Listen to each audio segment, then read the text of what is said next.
I heard Bob Tallman say one time, if you're a rodeo cowboy and you don't have a Capri camper, then you're homeless.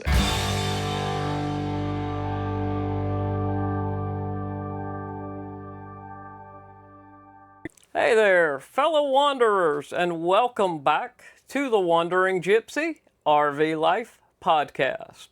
I'm your host, Stan Cromlish, author of the Rolling Smooth RV book series, coming to you from somewhere out on the open road with my trusty companions, Birdie B and Rosie. This podcast is where the RV lifestyle meets real stories from the road, the lessons learned along the way, and conversations with people who live this life in their very own unique ways. So grab a cup of coffee, settle in, and let's see where the road takes us today. Today, I am joined by a 10-time National Finals qualifier and 2-time American champ, Mr. Tilden Hooper. Tilden, welcome. Yeah, heck yeah. Thanks for having me, Stan. So where are you at this week? I'm at home this week for once. So I'm in Granbury, Texas, and we've been getting hammered with rain, and thank God for that. We've also avoided a lot of the bad weather that's been around here. A lot of the surrounding towns have been hit with tornadoes and some pretty bad stuff. So definitely be praying for all those people, and just real thankful we've just been getting the moisture because we dang sure needed it. Yes, we need it here in Alabama as well. But what's this week look like for you? Oh, pretty easy week. Just trying to take care of stuff around the house. I have a few other things I do besides rodeo. I'm a realtor and I have a drone service company. So just kind of trying to get a little work done in that space and just enjoy the time with my family and my wife. This weekend's her birthday, so we're gonna go to dinner and just kind of have a pretty easy weekend. If it don't rain too much, we'll do a little t-ball on Saturday and church on Sunday. So pretty easy deal. Good deal, and I'll be pulling into Flower Mound on Sunday. I'm Oh, nice. staying at the Twin Coves RV Park next week. There you go. Yep, and when I've Dallas Fort Worth. I really don't like all that traffic. What about you? Yeah, that's tough. Fort Worth's quite a bit different than Dallas in that respect. Anyway, a lot of times in Fort Worth, if you hit it at the right time, you can get in and out there pretty easy as long as you don't get hung up on 35 somewhere. Dallas, I haven't found a good time to go to Dallas yet, so I just try not to if I can. I heard that. So, what are you traveling in when you go out for Cowboy Christmas and, in June when the big rodeos start picking up? I heard Bob Tallman say one time, if you're a rodeo cowboy and you don't have a Capri camper, then you're homeless, and that's about right. I've been really fortunate that I've been endorsed by and working with Capri Campers for well over a decade now, and so I've had a cab over Capri pickup camper for like I said 10, 15 years now, and for me that works the best, especially out rodeoing. If I don't have my family with me, it's real handy. You get one or two guys in there, three guys, and you got a shower, a couple beds, a sink, everything a rodeo cowboy needs.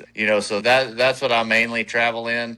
There's a month there in July there after the 4th of July where I'm able to come get my family, and we spend about a month out there. We go up after all the 4th of July rodeos and go to Utah and hit a bunch of rodeos, kind of base ourselves out of Utah there. I stay with some friends that I have there, and when I do that, I 2 years ago, we've got 3 kids and my wife and I, and so I bought about a 24-foot bumper pull RV trailer there with a slide out, and I think it's a Tracer or something like that. It's a nice trailer, and it's really handy for us because it's small enough we can get in and around all the rodeos, and big enough though that we got some room to move around in there, and we hit up a bunch of campgrounds, and the kids just have a blast with it. So it's a pretty good time.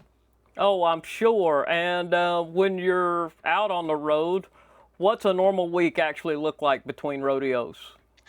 It depends. I'll give you two different scenarios, I guess. If I have my family with me, it's a lot of we try to. I really like staying at the KOAs. Like I've had pretty good luck with them, and a lot of times if you go to the right place, they have a little water park and there's plenty of stuff for the kids to do right there. And so we try to just pack as many activities in around the rodeos as we can for the kids. Wherever we're at, we try to go do whatever the most kid friendly thing would be there. We like to eat good. It doesn't seem like we cook out a lot as much when we're on the road like you would think. I guess a lot of times we're only there for one day here or one day there, and it's just a lot of bouncing around. We hit up some restaurants if we have some time. We do enjoy cooking out. A lot of bike riding in those RV parks for the kids, and just playing at the playgrounds and whatever we can kind of get into that's fun for them. If I'm rodeoing and I'm not got my family with me and I'm either by myself or have a couple guys traveling with me, it looks a little bit different. We usually find the most fun things to do around there for the adults, and seems like that's turned into a lot of golf over the last few years, and so.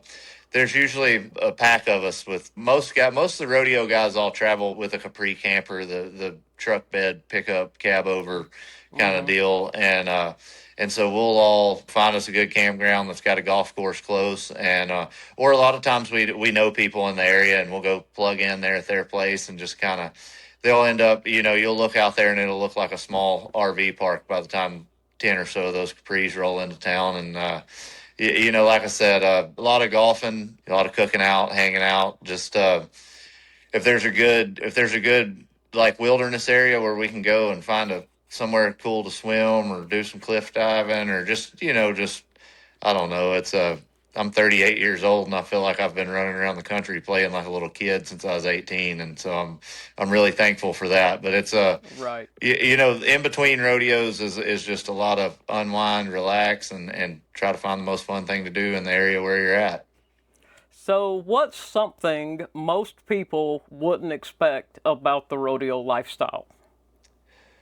I think, especially for the rough stock Cowboys, I think it could be construed to be a little more glamorous than it might be. A friend of mine, Bradley Harder, he was a really great bronc rider, qualified for the NFR 10, 12 times. He always joked around the only difference between rodeo Cowboys and carnies is that we starch our pants. And, I think that's a pretty accurate statement.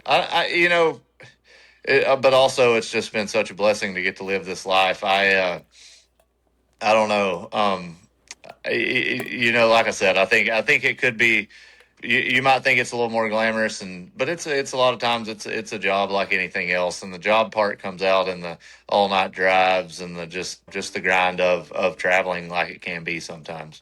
I mean, I look at the 4th of July, you've got Cody Rodeo, you've got Cheyenne in the middle of July, you've got Calgary, you've got Panoka. I mean, you've got them all stacked up. And I was looking at a trip from Wyoming to Panoka, and that's 1,800 miles. Yeah, no, and guys do it. I mean, and guys are entered at all those rodeos, and there's 10 more that that don't even get recognized. I would say from June 29th or so, just that's usually June 27th, 29th. I haven't looked at a calendar, but that's generally the final round at the Reno rodeo.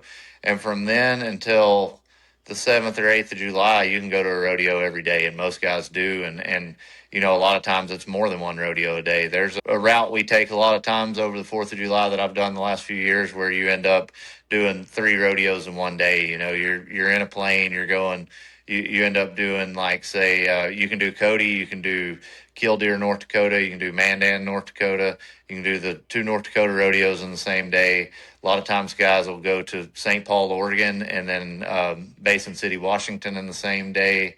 I've been to St. Paul, Oregon during the day and then flown to Utah and rode at West Jordan, Utah and Oakley City, Utah, all on the same day. And it's a lot of planes, trains, and automobiles, and just kind of figured out how to get there. And it's really fun. Now that I'm older, I look at things a little different, I guess. But I've gotten myself in some pretty compromising situations, just getting on planes and going different places. I guess I never really considered there was a quality of small planes, and I've been on some pretty sketchy ones now that I think about it. I've been very Well, fortunate in that respect that I've not had any issues really.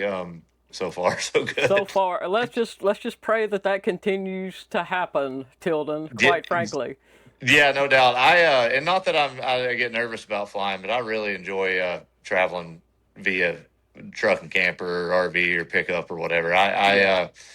If it, a lot of times for me, if it's a 8 hours, 10 hours or less trip, by the time you drive it, and if you got a guy with you or another guy with you, you're gonna end up getting more rest than if you try to fly that same trip. By the time you have to get up, get to the airport a couple hours early, get there, get a car, do all this, you end up traveling for about the same amount of time, and you're just not able to rest as much. And so I really enjoy having the camper and the RV because I mean just man, there's just something to be said about getting in your own bed with your own blanket and pillow. And I've gotten real picky about not liking to stay at hotels as much anymore. And it just, I really prefer to have my camper or my RV with me. Yeah, you can see the background here. I'm in my RV. I full time myself. So, what's something that's broken or gone wrong on the road that sticks with you? Yeah, I've never had any trouble out of my Capri camper. I mean, it's a pretty low maintenance thing. It goes in the back of your pickup, and as long as you don't run it under an overhang, you're doing pretty good. But when I got into this RV trailer deal, I didn't know as much about them as I probably should have, and we I considered packing my whole family up in the Capri and going that route. And just at the last minute, I thought it'd probably be best for my marriage if I got us a little more room. And so I went and bought that trailer probably 3 days before we hit the road, and everything looked great. I even did the responsible thing and went and put some new tires on it, and got ready to hit the road. And we made it from Fort Worth to Lubbock, and then left Lubbock one afternoon, took off driving, and I made it as far as Clayton, New Mexico before I had the first blowout. Or no, I guess not quite to Clayton before I had a blowout on a brand new tire. In between where I blew out and Clayton, I had another blowout, so now I was down to no spares. I stopped there in Clayton, spend the night, regroup a little bit, and as soon as I got back there and got to looking at it, my tires were wearing real bad to the inside, and I had an axle that was bent, and I just didn't notice it whenever I bought that trailer, and I just didn't know what I was looking at really. And we were able to, luckily we had a few days before we had to get to the next rodeo. I called all around Denver area. I got a new tire there in Clayton that next morning, but there was nobody that could do much with the axle. And so I've calling everywhere between where I was at and where I was headed in Estes Park, Colorado, and got a lot of, oh yeah, man, we can help. Just drop it off. We'll have it back here to you in a couple weeks. And I just kind of laughed because that wasn't really going to work for me. And so I finally got a hold of these guys, and I think they were like Rocky Mountain RV Repair or something. They were out of Denver, and the guy answered the phone, and I told him what I had going on. He's like, "Yeah, man, come on in. We probably get you back on the road tomorrow if you get us out here. Get here at a certain time." And I'm like, "Well, I'll be there." And I pulled up, and it was not a real fancy joint, but this one guy came out, and he's like, he told you what? Like, he told you we could get you back on the road, da, da, da. I was like, yeah, man, the guy I talked to did. He goes, I don't know about all that. And I was like, well, buddy, stick your head in the back of that car and tell all them kids back there we ain't supposed to get on the road here in 2 days. And he started laughing. He goes, I bet we can get you going. And so we got a room for the night, and they got me back on the road the next morning. And we got to the rodeo, and I was kind of whining about it to some people, and everybody started laughing, and they were like, welcome to having a trailer out here on the Yeah. road. And other than that, though, I had no more problems, and I'll never forget getting home and after that month, and my dad happened to be here whenever I was just unpacking my trailer and everything, and he looked and he was like, "Do you have any tools in there?" And I had a 3/4 inch end wrench and my little jack system for my truck, and that's what I'd been out there for a month with. And he was like, "You have got to be the dumbest person I've ever met." And anyway, so I got through that summer, and last summer when we went back to do it again, I packed up every bit of tools and jacks, and I was ready for anything. We didn't have a single problem. So I think that's how I'll do it from here on out.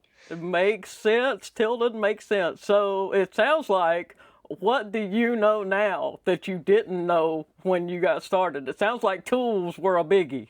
Tools were a big deal. I would say check your axles, make sure they're not bent, because once I saw it, I couldn't unsee it, and I kept telling my dad, I was like, I can't believe I didn't see that, and he was like, well, I was like, you would have saw it, and he was like, well, the only reason I would have saw it is because I've done the same thing you have before, and once you learn that lesson, you don't usually have to learn it again, and a couple $1,000, but I'll never forget, and it'd be hard to miss next time. So I'd just say check the axles, check the tires, and other than that, like I said, I made a really good purchase on that travel trailer, and the guy that I bought it from just happened to be the most prepared guy in the world, and he sold me just everything that was in the trailer. And this year at Houston, I had a plug back in my hot water heater. The little plastic plug that goes in there was cracked, and it was spitting water out. And I was getting ready to go to the hardware store and try to replace that. And I got to digging around, and there was an extra one of those in there that he had left. So I would highly recommend, if you don't know any more about it than I do, at least buy something from somebody that knows more about it than you do.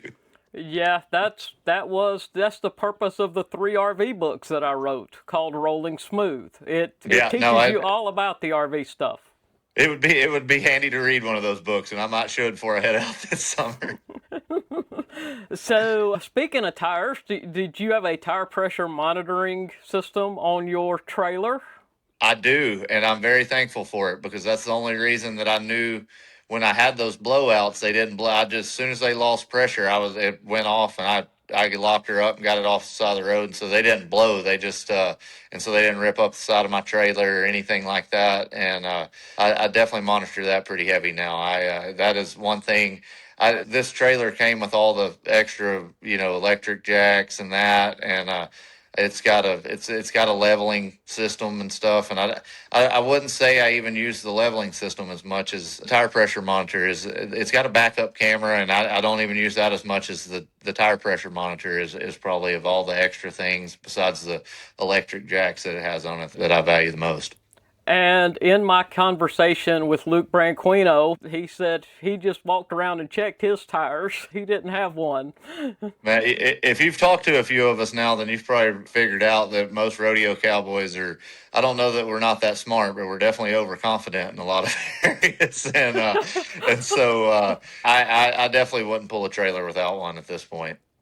Yeah, so let's go into the mental game. How do you stay steady when things go sideways on the road? I just kind of feel like if God's in control, then it ain't my place to worry about it, right? Like I just lean into my faith, and I don't always do everything right, but I've for whatever reason been able to really lean in on just the fact that God's got a plan for me, and I may not like it all the time, but it's not my place to like it. And if I really trust what He's doing in my life, then it's not really my place to worry a whole lot about it. And aside from that, I try not to get too high over the highs or too low over the lows, because it's just such is life. But rodeo is just a roller coaster, right? Like, you're just going to have times where you're drawing good and you can't do any wrong, and then the rest of the time it feels like you can't get nothing right. And I just try to stay steady through that, and I'm very fortunate that just one thing with rodeo for me that's really helped me in that aspect is, from the beginning, I just, rodeo's always been something that I do, but I've never really felt like it's just who I am. It's not just my whole identity, right? Like, it's something really cool that I get to do for a short period of time. And other than that, it's a pretty small thing in the grand scheme of things. It may not feel that way to me at sometimes, but when you get right down to it, it's a game that I get to play, and I'm very, very thankful that I get to play it. But at the end of the day, there's a lot of people with a lot more serious things going on than doing bad at a rodeo or whatever. And so my faith, just trying not to get too high over the highs, too low over the lows. I'm very blessed in the fact that my wife is a rock here for our family, and she doesn't put any unneeded pressure on me, and so I try to focus on what's important, and for me, that's my faith and my family, and then after that, rodeo and my job, or whatever that is. That's as long as I can keep things in that order of importance, I seem to do all right. Well, yeah, and it is that order, because life has a funny way of throwing stuff at you that you're not expecting.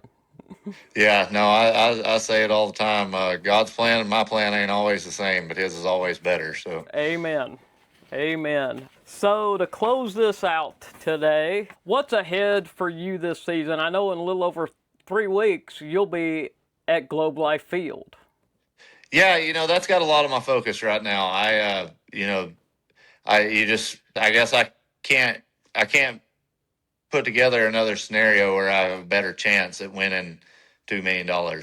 And so that's a big deal, and I'd be very excited about it. I'm very thankful to have the chance to compete there. I mean, just one thing I've been able to really take hold of over the last couple of years is the fact that, I mean, a lot of people never get to even be in that situation. And so when I get in those situations, I'm very thankful for it, and I try not to take it for granted. And so really, the day in, day out thing isn't going to look a whole lot different because my life has been centered around preparing for the next rodeo for 20 something years now. And so the day to day is not going to be a whole lot different. Got a few rodeos in between here and there. And I don't know if when you're young, you're just a little bit foolish to think you got your whole life to do this. But every time I go, whether it's, just down the road in Weatherford, Texas or Fort Worth, or whether it's clear across the country, I've got a pretty healthy respect for it. Could be the last time that I get to do it. And I just try not to take it for granted. And I try to make the most out of that situation and then move on to the next one, And so I entered this year with the intention of throttling back the rodeo a little bit, like not it's a funny thing because it is still my main source of income, and it is still a really big passion of mine. I love doing it. I love the work that it takes to remain relevant in this sport. And so it's nothing I want to be done with, but I do just feel the pull and the urge to get something else going, right? And to start creating an income from somewhere else. And so just in the last few months, like I said, for the last couple of years, I've had a few other business ventures, and in the last few months I've gotten started on my realtor stuff, and I've been very fortunate to get partnered with a group called Icon Global, and to really kind of get a leg up and getting started in the ranch real estate industry. And so I've been shadowing a guy named Don Bell and just trying to follow Don around and just glean as much wisdom from him as I can when I have the chance, where I've got some time and I also have another source of income. And so going into this season, I thought rodeo would slow down a little bit, but it's kind of funny because I look up and I've been to all the same rodeos I go to, and I was looking at the schedule coming into the summer, and I'm going to be right back in the middle of it, just like I always am. It's So kind of a hard thing to get away from if they continue to pay you to do it like they do. And so it's a fun time right now for me because my kids really enjoy it. Life provides us the opportunity to have a little bit of a lifestyle right now that, I wouldn't say we're getting rich by any means, but depends on how you look at it. Because I've got a lot of time to spend with my family, and we get to make a lot of memories. And my way of looking at it, that makes us pretty rich. So I'm just trying to enjoy it. that's, making memories with the family, traveling with the family, and all of that. That's, to me, that sounds like it's more important than going and riding a bucking horse in front of 100,000 people like you do at Houston. Selfishly, I do enjoy the riding in front of a lot of people. I mean, there's nothing ever going to replace that feeling of riding a bucking horse and stepping off and hearing the crowd go wild. And I know that because I've been sidelined from rodeo for years at a time. And that's the main thing you miss as far as rodeoing. But a close second to that is the life we get to live on the road and the places we get to see and the people we get to meet. And I didn't start having children until I was in my 30s, and so I thought my rodeo career was over when I started having kids, and I was kind of bummed out that didn't get to see and be a part of that lifestyle like a lot of my friends who started having children early. They were raised around these rodeos, and thank God that my career hasn't been over, and I have got to spend the last 5 years with all of my kids out here on the road, and it's just the memories we've got to make. I don't know. I feel sorry for people who don't travel and who don't see the world and don't do that, because I mean, like I said, you can't replace those memories. And my kids have been more places than a lot of adults will see in their whole life. And, that's just, they enjoy it. And just the memories we get to make it's a really special time. And I'm just trying to enjoy it for as long as I can. I thought for the longest that when I started having kids, that would be what took me away from rodeo, and it's really been the driving factor to keep me in it and to keep me relevant for the last 5 years. Well, you're definitely relevant. You look like you were 22 years old in Lexington. Yeah, thankfully I get that a lot, not the other way. But I can tell you firsthand, I'm a lot better now than whenever I was 22. I mean, thankfully my health has held out, and I mean it's like anything else. The more you do it, the better you should get at it. And I mean, it's a fun time for me to compete because I wouldn't say it's easy, but it's just I've just all of these situations I've been in them before, and it's a really fun time to compete. It's fun when you're young and you've never experienced some of these things, and there's a different level of excitement there. But on the flip side of that, it's pretty fun to walk in there to the American and know that you've won it two times, and if you win it again, it won't be the first time, and there's a certain amount of confidence that comes with that, and so that's the way it feels at a lot of these places. And as long as I feel like I'm continuing to move forward and not taking a step back, I'm gonna keep my foot on the gas and enjoy it for as long as I can. So, if someone is just getting into this lifestyle, what's one thing you tell those rookies who are starting to embark on the rodeo road? I think the simplest thing is just don't get too high over the highs and don't get too low over the lows.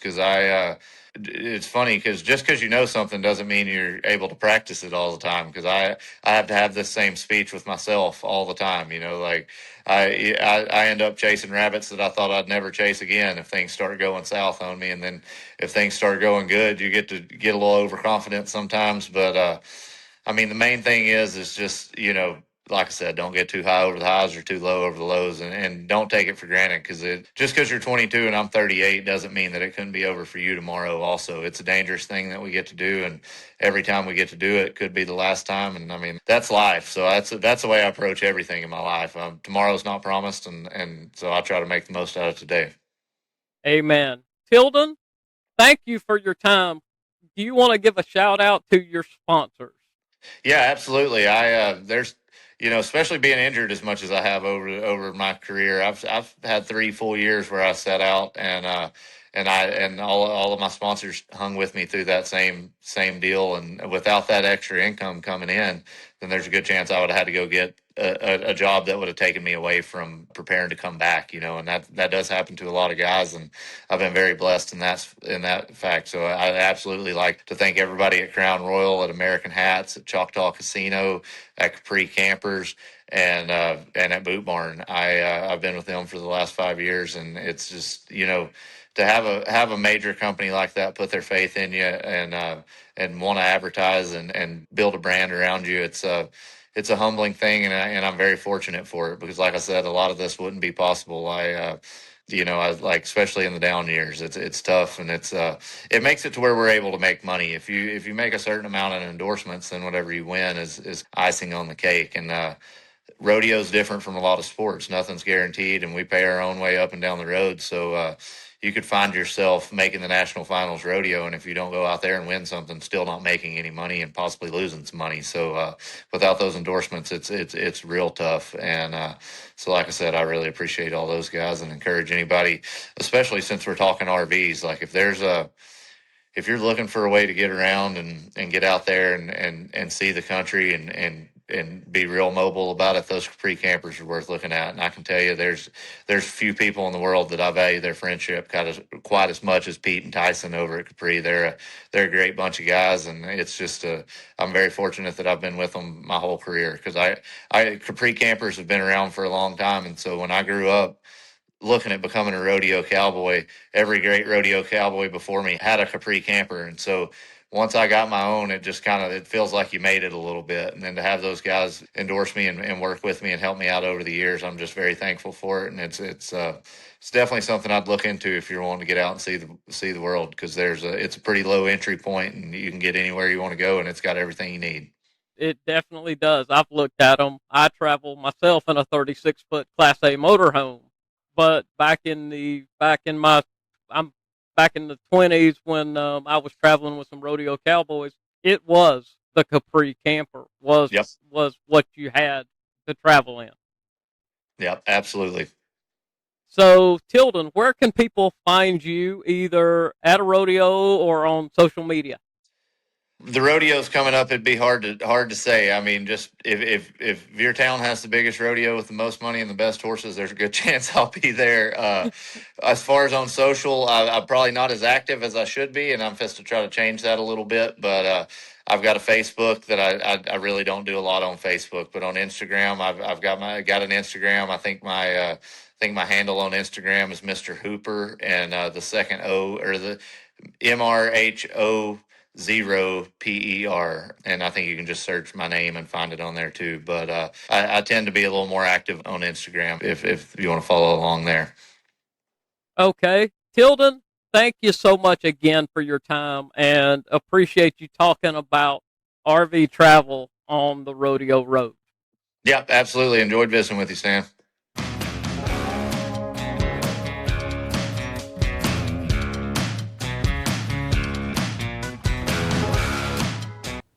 Before we wrap this one up, I want to give you a heads up on something we've been building behind the scenes. Doug and I have teamed up on a new series called Cowboys and Cowgirls Rolling Smooth. And this one runs straight down the same road we've been talking about today. Because whether you're in a motorhome, a toter home, or hauling horses in a living quarters trailer, it's the same road, same bumps, same breakdowns, just different rigs. This series is built for the rodeo road. Real stories from folks living it. Real stories from miles most people never see. And real solutions when things don't go the way you planned. You'll find it over on Beyond the Chutes. And if you've ever chased a horizon, hauled a dream, or fixed something on the side of the road, this one's for you. Thank you for riding along with me today for this episode of the Wandering Gypsy RV Life Podcast. If you enjoyed this episode, be sure to like, subscribe, and share the podcast with a fellow traveler so more folks can find us out here on the road. You can find more stories, photos, and adventures over at wanderinggypsyrvlife.com. If you're looking for gear that helps keep your rig running right, check out Techno RV through my affiliate link at technorv.com. They really do help you adventure more and worry less. And if you enjoy cowboy storytelling and rodeo history, my good friend Doug Simcox hosts a great podcast called Beyond the Chutes, which is well worth a listen at beyondthechutes.show. If you'd like to dive deeper into the mindset behind this lifestyle, you can check out the Rolling Smooth RV book series at wanderinggypsyrvlife.com/rolling smooth. Until next time, keep your rig rolling smooth, keep your coffee hot, and remember, sometimes the best repair isn't just the one that fixes your RV. It's the one that quiets your mind. Safe travels, my friends. And remember, not all who wander are lost.